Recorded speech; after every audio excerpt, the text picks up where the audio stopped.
പരമ്പരയിലെ ആദ്യ മാച്ചിനു ശേഷം WTC ടേബിളിൽ 5ാം സ്ഥാനത്തേക്ക്.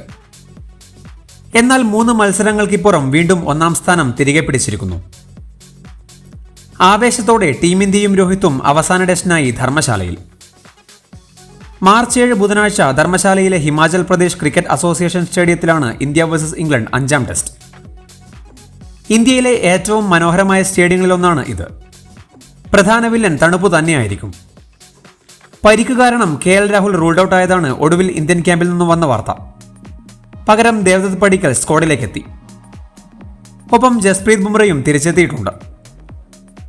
പേസ് ബോളർമാർക്ക് അല്പം കൂടുതൽ സഹായം കിട്ടുന്ന പിച്ചാകും ധർമ്മശാലയിലേത്. അതിനാൽ 3 പേസർമാരെ ഇന്ത്യ കളിപ്പിക്കാൻ ചാൻസ് ഉണ്ട്.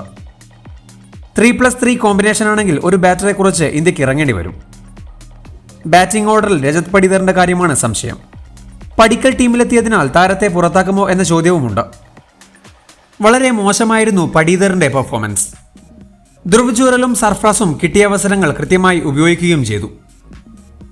എന്നാൽ പടിദറിന് ഒരവസരം കൂടി നൽകാൻ തന്നെയായിരിക്കും ദ്രാവിഡിന്റെയും രോഹിത്തിന്റെയും തീരുമാനം. സർഫ്രാസിനോടും അപ്രോച്ചിൽ ചെറിയ മാറ്റം ആവശ്യപ്പെടാൻ സാധ്യതയുണ്ട്. ഓവർ ഡിഫൻസീവായത് 4ാം ടെസ്റ്റിൽ തിരിച്ചടിയായിരുന്നു.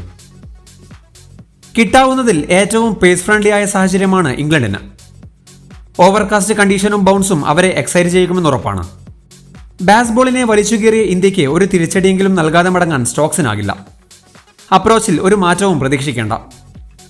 പേസ് ബോളിങ്ങിനെ കേന്ദ്രീകരിച്ചാകും ഇത്തവണ ബോളിംഗ് അറ്റാക്ക്. IPL മുൻപുള്ള അവസാന ടെസ്റ്റ് മത്സരത്തെ ആവേശത്തോടെയാണ് കാണികളും കാത്തിരിക്കുന്നത്. എല്ലാ അപ്ഡേറ്റുകൾക്കും വേണ്ടി ചാനൽ മറക്കാതെ സബ്സ്ക്രൈബ് ചെയ്യൂ.